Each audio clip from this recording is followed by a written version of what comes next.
Hello, I'm Dr. Alan Altman.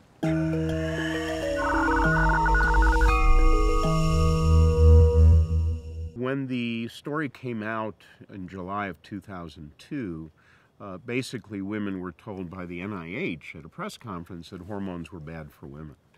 The study wasn't about hormones, it was about Permin and Prem-Pro, and it wasn't about women, it was about women who averaged 12 years beyond their final menstrual period, their menopause, and that was way after.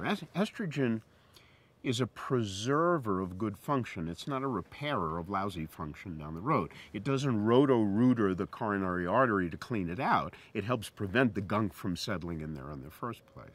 And this misrepresentation finally has started to turn around because as more and more data has come out of this study, we realize that they presented it en masse. They should have presented it in the women who were within 10 years of their final menstrual period, those between 10 and 20, and those between 20 and 30, and so forth. Because the women who take it at the appropriate time do find these benefits that the study said they didn't find because they were looking at mostly older women in it.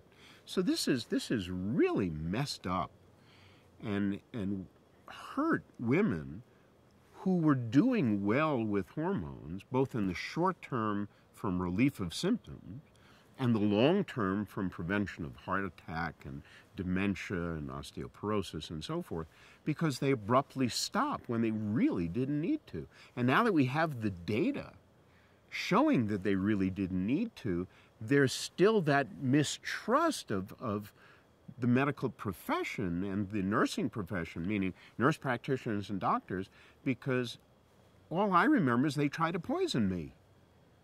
So that's where we're working from now, trying to get back. And for some reason, the media doesn't want to cover the good news now. And I know good news doesn't sell as well as bad news. There's a lot of good news that actually came out of the Women's Health Initiative, and we go to the media all the time. Oh no, we've done hormones. We don't need to do it anymore. We are at a time of transition for women in transition. We're just getting back. The pendulum is starting to get back to the middle where it should have been and always was before the misrepresentation of this study.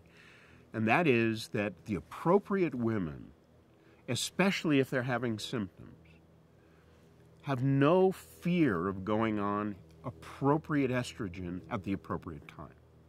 And that's what we've got to work back into, making women understand that, and so they realize that they don't have to be frightened of it. That's the major key. Now, the controversy is no longer putting women on estrogen who have symptoms. That's a done deal now. We've gotten back to that. The controversy is the supposedly asymptomatic, the woman who's 2 years after her final menstrual period has no symptoms at all. Will she benefit from estrogen? And the new school of thought says yes, and even the WHI says started at the appropriate time, non-oral, this would make a lot of sense for the longer term. Traditional medicine says if she doesn't have symptoms, she don't need no stinking estrogen, and that's it.